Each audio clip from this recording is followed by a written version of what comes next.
got. What people will use the Wi-Fi for, maybe the capacity, some people will use it for different purposes. So we'll start looking at, well, what services need to be delivered over the Wi-Fi to attract people to use that. It will have a purpose to it. So when we look at operators, because you asked specifically about operators, if we think that the future of smart cities or the future of cities is going to be mobile broadband, then the operators are there. One of the things that you'll see happening over the next couple of years is that the roles of the operators will change as well. And there is you're right, there's some areas like, for instance, free Wi-Fi, which there's a big question mark around the business case and so on. So this goes back a bit on how do you actually measure the benefits of doing this. But I think there's also a huge opportunity for operators also to take different roles, and especially at the crossroads of industries and verticals. When it comes to the huge amounts of data that will be produced, handling these as a service, kind of analytics as a service, cloud services. Also, as you start to bridge gaps between industries, there's also going to be a need for somebody orchestrating the digital IDs, the payments, et cetera, et cetera. So I think the role of the operators will change. They will also change when it comes to the relationships, B2C, B2B2C, et cetera. There's going to be different opportunities for operators. The challenge in all of this isn't technology, it's business models. And one of the problems about this move to a smarter city is it's actually breaking all the existing relationships.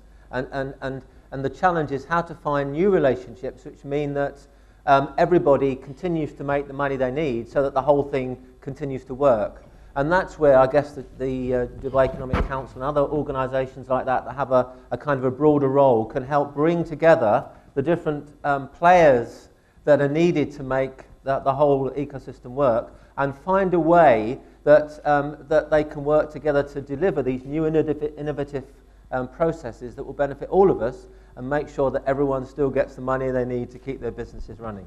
Thanks. Thank you, Mr. Chris. This is Arfan Al-Hassani from Dubai Economic Council. So coupled with this, a very critical question, by the way, I suppose, I have one question, but from purely economic perspective. I'm just wondering to what extent the smart city would at least sustain, if not consolidate, the job creation. You know, it's all about job creation for any economic system, I suppose. So I'm afraid that the smart city would reduce the job creation. I know it would create new jobs, absolutely, especially people who are handling devices, maintaining, as Mr. Falasi, of course, aware. But maybe I would like to address to Mr. Michael, given his cutting-edge knowledge and experiences from a global perspective, at least from best practices worldwide he mentioned. What do you think? How can we secure from now that our kids will have jobs at the end of the year? Thank you.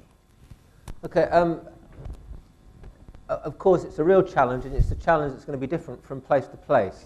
I think the key point is that none of us want cities that are just smart, in inverted commas. And that's why in our work in the standardization field, we've been defining smartness very much in terms of how a city can use its resources better to achieve its purposes. Now, clearly one of the key purposes of any city is to ensure that its residents, its citizens, get good jobs that pay enough money but also give them a meaningful lives.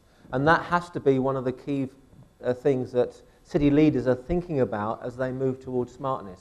So it's really about how you can bring together business and job creation opportunities with the opportunities of smart technology. And that will be different from place to place. And that means that when any strategy is developed, at the very heart of it, it must look at how what the new applications, how they will provide new job opportunities. Really important thing to talk about. We don't have time now. Just can I elaborate on this one? I mean, anybody can implement certain solution as a smart solution. So DSO looked at it differently, and we created something called Center of Excellence in the city. and that will cater for the education part. We are offering for the first time now a master degree in smart living, and that will be jointly with Madrid Polytech and Rochester Institute of Technology, which is a branch in DSO. So this is for the first time to be here in the city of Dubai. So that's just to complement on that one. We have also a short-term courses, a bachelor degree will come later on. All this will create a new era of really a sector where people can make, benefit of the smart city. So this is not stopping there. We are doing also the incubator, and we will announce a major opening for the biggest incubator in the region, which also will cater for new innovation in that side of it. And we encourage also our partners in DSO to open their R&D labs and living labs to also create more opportunities for students to work with us. We have a very simple story where we have now the students in RIT working with our partners in DSO as a tenant, developing these drone quadcopters projects now. And really, that's the mixture that happened, created more opportunities for these students. Thank you. Just to elaborate, sorry for that, but also like Irfan, I believe when we say about like what is the legal perspective of that, is that we have to have also smart laws that protects employees as well. Like we have to have training, we have to have, we have to monitor the change, as we call it, like in the HR, change management, because we have to, it's a transitional period where you have to maintain also your employees or whoever you have, but also to make them ready for the next phase. So it's actually, the people lead smart cities, not technology. So this is something which I feel, and laws really follow. No, just briefly, because I forgot. In Newham, back in 1996, East London, we set up a cross-sector partnership, very loose. It was mainly bulletin board systems and so on, but we had all sectors. We had the University of East London, Newham College, the employers' associations, the local authority, to try and put together a whole strategy to ensure that every bit worked together. So new business units, business training, technical training, university courses, all sorts of support systems in place to try and make sure that it all worked together to help everyone to benefit. So, there's a lot of experience around the world in these things. Sorry. If you take Uber in the US and similarly to Lyft now, it's initially it was considered as a good way for people to fill in the end of the month by taking additional revenues. There's other services like this, like TaskRabbit, where you can do jobs and so on. But on the backside of that, if the labor, right now there's questions about whether they actually comply to labor laws. The competition now between similar providers actually creates less jobs, or it creates maybe more jobs, but more precarious jobs. So it's very, very important to go back to the regulation and legislation in relationship to some of these innovations. Fear of change is natural. The problem with it is that, and people, especially if people come from technology companies like myself and others, will want to say, you need to have technology to be smart. You can do a lot of things without using technology, and they can all be very smart. I started my career in business process re-engineering. That's why I'm very firm about that. The issue behind it is that you can have protectionism that way, which is really then going to take your economy backwards in the long term. Part of I think it's a very clever move to brand and try and get Dubai to be the smartest city in the world, because it's part of the overall branding of the city, which attracts foreign investment, which attracts people to come here, which all drives the economy. In fact, let me first introduce myself. My name is Imad Shuqair. I'm the CEO of a company in technology in Dubai Internet City called the Q Innovation. I agree with all of you. Smart or smartness is a valid topic maybe since the Stone Age, where a panel like this can be held even during the Stone Age to talk about how to implement smart city maybe thousands of years back.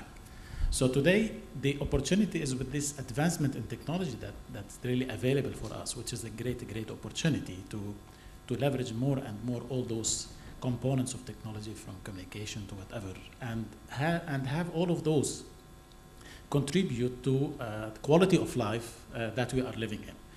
So what I would like here to maybe bring to the table is that the importance of the ecosystem.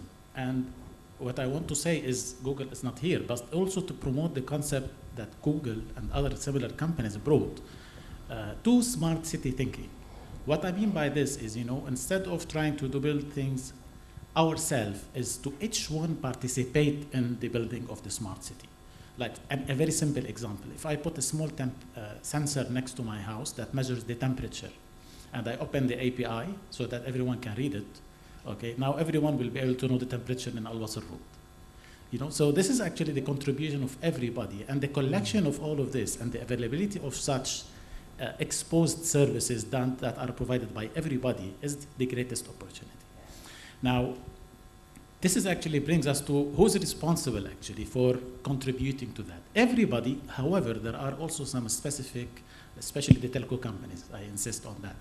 Telco companies, they are actually, they have in their hands all the way communication is happening. So we really need to talk, and I'm very excited actually about participating in such a consortium to really bring additional ideas to the development and the implementation of smart cities. So there should be some people who will really orchestrate the show, and everyone should really participate in that show. Thank you. I think you have to move to DSO. My pleasure. Yes, job creation opportunity there. Listen, thank you so much, everybody. You've been very patient, and we've run a little bit over time, but thank you so much. I won't even attempt to summarize the many, many points that have come up today, but I think the one thing that does come through for me is, and I made the point in the opening, and it's really been reinforced that smart cities have to be driven by the people and the needs of the people. And we have all these sub-themes that hang off that, but whether you're an app developer, whether you're a lawyer or a CEO or whoever, one thinks back to the dot-com bubble burst, when that burst in early 2000s, and people talked, well, we didn't have there was no business model. It's true there was no business model, but if you translate that, you didn't have a business model because you didn't listen to what the people wanted. There was no real human need for so many of those crazy things that were dreamt up during the dot-com bubble.